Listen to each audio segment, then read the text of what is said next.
The following is a transcript of a conversation between Matías De Stefano, referred to as me, and his higher self, referred to as I am. 21st June 2021. Name. Me. Speaking of bees and why we call them that, it reminds me of the importance we give to the words we use. Many times we take them for granted, as if they were like that and that's it, as if they had no meaning. And one of the things I liked most this year was precisely to investigate the origin of words. I am. Of course, it is very difficult to investigate exactly the origin and real meaning that some of the words we use have had, because they go too far back in time and were generated in cultures that it is impossible to know in depth. However, the weight carried by the meanings behind the words conditions the vibration when saying them. Me. But if we don't know its meaning, doesn't it lose its vibration in the face of the new intention? For example, the Latin word gaudium means joy, entertainment, fun, which in the Occitan language gave rise to the word gaui, and forming the term gai, sounding gay, which happened to the Saxon languages as gay, which for centuries was spreading as a term of joy, something that would change towards the 40s when the English term became popular to describe cheerful men with hidden pleasures, and from there the word became discriminatory with the weight of criticism and bullying, until after the 2000s it began to be used with pride, but now qualifying homosexuals instead of a happy person. So what I'm saying is, for all those who were subjected to bullying, and this word was a stigma of criticism that has led many to suicide, the word gay stopped vibrating as a symbol of joy and happiness and became a painful weight. I am. Words evolve, or are distorted depending on the intention, and can be given various uses, but the word will always contain in its essence the truth. It is like a knife, which can be used to save lives or to take life, but neither will change your reality of being a knife. Me. I understand. I am. Colors, for example, are only visible as long as your optic nerves have the ability to receive certain wave frequencies. If your eyes are not able to perceive frequencies that vibrate around 700 times per second, then you will not be able to see the color red. That does not mean that red does not exist, but that you are not able to see it. There are also different ranges and the mixture between them, which can combine blue and red to create violet, for example. In the same way that this happens with the vibration in the colors, is that you can find the vibration of the sounds. Me. Much more related to the term vibration. I am. Exactly. Therefore, each sound will vibrate with a specific tuning, a specific tone, and thus transmit a specific information. Each sound can be converted into a letter in a language, and the combination of these vibrations generates packets of information. Me. Words. I am. And words can combine to form a meaning. Me. Phrase, sentence, text, dialogue. I am. Depending on the context and the individuals who use them, these vibrations will be intertwined like a fabric with different textures, creating different patterns, all looking unique, but formed by the same fabric, by the same material. Me. So in essence, there is a common origin. I am. The same red color can be used to paint a wall in a farm shed or make a work of art, as in the Sistine Chapel, and it will still be the color red. Words, then, can be modified and used in different contexts with different meanings, but they will always share an essence of information beyond etymology. Me. Beyond the meaning for which it was created. I am. Yes, you can't compare your ancestors to a cell. Me. I don't understand the simile. I am. Think well. Imagine that you are one word, and your parents are two words that have been used to create you with a new meaning. So you can go back to the linguistic history of your life, to your grandfathers and grandmothers, and continue until there comes a time when you lose track of your ancestors. Your existence is due to the fact that certain living words came together to create your parents, with which you can say that the result of your existence is due to that group of people. But you can go further and further back in history, to the point where there is not even a person, but they are animals, and further back to being single-celled organisms. So where would you define the etymology of your being? Me. It's impossible. I am. Unless you go to the common elements that make you exist, phosphorus, calcium, magnesium, carbon, oxygen, nitrogen, silicon, among others. Me. The etymology of a being. Ontology. I am. Ontology is the study of the general concepts of a being. It comes from onto, entity, being in Greek, and logos, study, concept. In etymology, the true origin of things is studied. Etymos equals truth. So discovering the truth of a being is the ontological etymology. Me. And how do you get there? I am. There are many ways, but everything can start with one of the few words that do not usually vary in meaning over time. Me. Which ones? I am. Names. The word name is one of the oldest, and whose etymology may be unknown. One of the oldest words in this regard is nomen or niemen, which gave rise to the same word in various languages.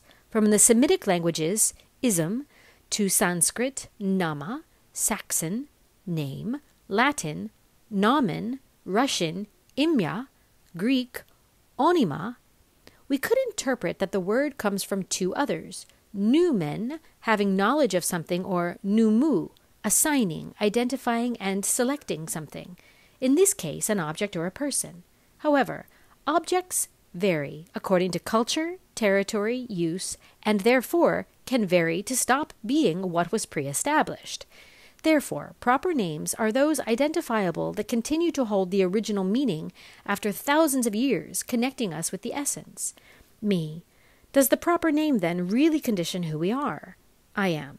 Not completely, but it does have a great weight in the vibration that emanates from us. The name, with its meaning, its vibration and specific intention to each person, has a utility of locator, of locating us on the plane of existence. Me. That is why God is given so many names, and he is known as the one of the 1,000 names, or the 72 names of God. I am. Because your being encompasses all existence. Now, names were used at first to describe an individual's attributes, calling him based on how the world saw him, and eventually the person would choose a name that determined how he saw himself. Me. Oh, I remember this, which I found fascinating. Until a certain age, parents or the community would give us a name that identified us in the eyes of the group, and there would come a time in life when adults would encourage us to discover what we had inside, how we saw ourselves within the community, and we had the task of renaming ourselves, of giving ourselves a new name, how we wanted others to know us from that moment on. And I found it fascinating because you valued what you were for yourself and represented that vibration. I am. The names used to imitate sounds of animals that had those attributes, or colors and shapes, or plants, so each one felt linked to the attributes of a being of nature. Me. As we usually know that the natives call themselves, names like White Eagle, Brave Bull, Noble Wolf. I am. All names were born that way, but in the languages that were modified with the passage of time, until they are unrecognizable today. Me. And until they seem to have no meaning. When they do, I've asked certain people what their names mean, and they don't know, or the names of their countries. For me, it's usually so important. For example, one day we talked about what Egypt meant, which comes from Aegyptus in Greek, but which is actually an ancient Nile word, Hetkapta, house of the creator spirit. But on the other hand, Egypt in Arabic is said Misr, and when I asked people what they mean, they said nothing, just one word, and that's it. Then I searched and saw that it means wall, fortress, because of the fortress that surrounded Cairo, as the Arabs saw it. I am. What does your name mean? Me. Matias comes from the Hebrew Matiyahu, which means gift or gift of God. My middle name, Gustavo, comes from the Germanic Gost Slav, meaning speaking guest. I am. And your last name? Me, from Stefano, from the Greek Stephane, which means crowned, and at 27 years old I symbolically added that of my father Bide from the Basque Camino. I am. Gift of God, guest who speaks, crowned on the way. Interesting. Me. Why do some of us live life to the letter, that is, so aligned with our names, and others do not? I am. It's usually by karma or by resonance. Some names have been imposed and not chosen. Some do not know how to use the vibration of their names and live parallel lives fleeing from their ways. Me. So, is it important to know the meaning of the name? I am. It's part of knowing the vibration you represent in the world. Every time you are asked what your name is and you say your name, you manifest the vibration and the word creates. So every time you pronounce your name, you believe yourself, just as every time someone pronounces your name or your nickname or your last name, they are molding your energy with this vibration. The name determines your resonance in life, so you must know it well, to know why you carry this vibration. And perhaps, as much as we do not like a name, it has a great positive weight for us, and if it is not, you can always change it, choose another. Me, my son, my future son, since I was 9 years old, tells me his name, and I have a conflict with it because I don't like that name. If I could choose a name, it wouldn't be that, yet for a reason he chose it, and it is important for me to respect that. My mother knew my name was Matias before she knew if I was a boy or a girl. My grandmother would say, "Claudia, choose a girl's name just in case." And my mother would say, no, she was sure I was Matias. I am. The resonance that occurs in you when you hear your name is recognition, because it is like the world and you define yourself since childhood. Each cell of your being is recognized in that sound. Therefore, becoming aware of the name is fundamental to know what forces are shaping your being. Me. Sure, it seems silly, but it's not silly at all. What about those who don't identify with their name, or even hate it? I am. It is possible that there is a hard story regarding a karma to be resolved with this name. Changing the name will not change that pain, it will only pass it on to the next generation. That is why it is necessary to recognize why it was chosen to come into the world with this code printed on the matter. And once the history is healed with a name, you can choose a new one with full consciousness, from freedom, not from escaping. Me. And what about the last name? I am. In the origin of the tribes, the human herds, the names were personal, chosen by themselves, but certain contexts of confrontations with other herds made them have to identify themselves. Therefore, to recognize to which family group they belonged, they used to add the name of the patriarch or matriarch, that is, who ruled the family. Thus arises the idea of naming a person by placing a middle name composed of son of and the name of who is in charge. In the Iberian languages, this remains today, as all those names ending in "ez", Lopez, Juarez, Hernandez, particle that in Iberian means son of, something that for the Slavs is the particle of, Ova, or of, Ofa, Romanov, Petrov, Lusenhoff. In the peoples of Central Europe, we find ich, or ik, or x, Kovacic, Amarich, Zjolkiewicz. What in the Nordic peoples is son or sen, Carlson, Johnson, Hansen. In the British Isles is the Mick or Mac, MacDonald, Macintosh, and also O, O'Neill, Orion. In Romania, all surnames end in escu, and in Semitic languages such as Hebrew and Arabic, all those beginning with Ben, Ben Gurion, and Bin Tariq, respectively. Over time, families grew and became clans, which made the name of the patriarch or matriarch fixed, so that many had the same surname, way of calling appeler, from French to call, or in English surname, also from French above the name. Having a certain surname, then, makes you part of a specific clan or slave of that clan. Me. Slave? I am. In colonial times, many mulattoes, blacks, Asians who were taken to the Americas as slaves acquired as a surname the names of their oppressors, or were called as children of, who enslaved them as property. For this reason, surnames such as Jackson, Robertson, Wilson, although others created new names such as Freeman, Freeman, and many others, are characteristic of ethnic groups not originating in the Americas, just as surnames ending in "ez" are characteristic for the Hispanic Americas, Rodriguez, Cortez, Fernandez, Juarez. This can help to understand certain familiar connotations of dependence or bondage on one another. In the case of free cultures, families used to be named under common concepts that glorified the group, giving imposing names or related to the places in which they lived. Others, to differentiate themselves, were called directly as those of such a place, so their names became toponymic with the energy of the place.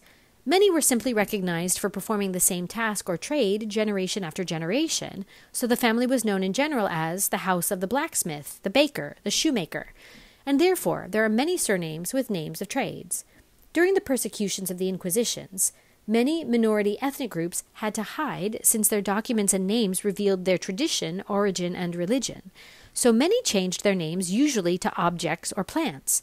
Thus, many Jews, Occitan, Gypsies, and others came to have surnames such as Rosemary, Oak, Manzano, Pereira, Alameda, stories of hiding who they are to survive. Me. Wow, there's a lot behind names. I am. Each letter is a vibration, like a chemical component. Their combinations, forming a name, generate a DNA, a species, which, by adding a surname, generates a clan, an intention. Nicknames impose affection or distance between individuals. But all this conforms to you vibrationally. The resonance and intention that your name possesses, the reason why you've been called that, the etymological origin, its emotional and historical meaning, as well as the reason for being part of a clan with a certain surname, added to the knowledge of the vibration of each letter, each word, as a song. All this molds your energy. It makes you who you are. Me. My name is the lyrics of a song. My life is music, and depending on how I sing it, I will recognize my story and my potential. I am. Your name is a powerful tool that speaks to your past, your present, and your future. Each letter has a number. Each number represents a process. Each sound in each letter awakens a power. Recognizing from the broadest to the smallest the emotions that encompass your name, sensitivity, pains, pleasures, who says it and how they say it, how you present yourself to the world, what you omit or what you change, everything determines the vibration that constitutes you. Me. I must therefore firmly say my name, knowing what it means, knowing that it shapes me, that makes me what I am. I am. Now that you will say it with full awareness, set the intention to awaken the potential that exists in it. Me. I am Matías De Stefano. I am. I am gone.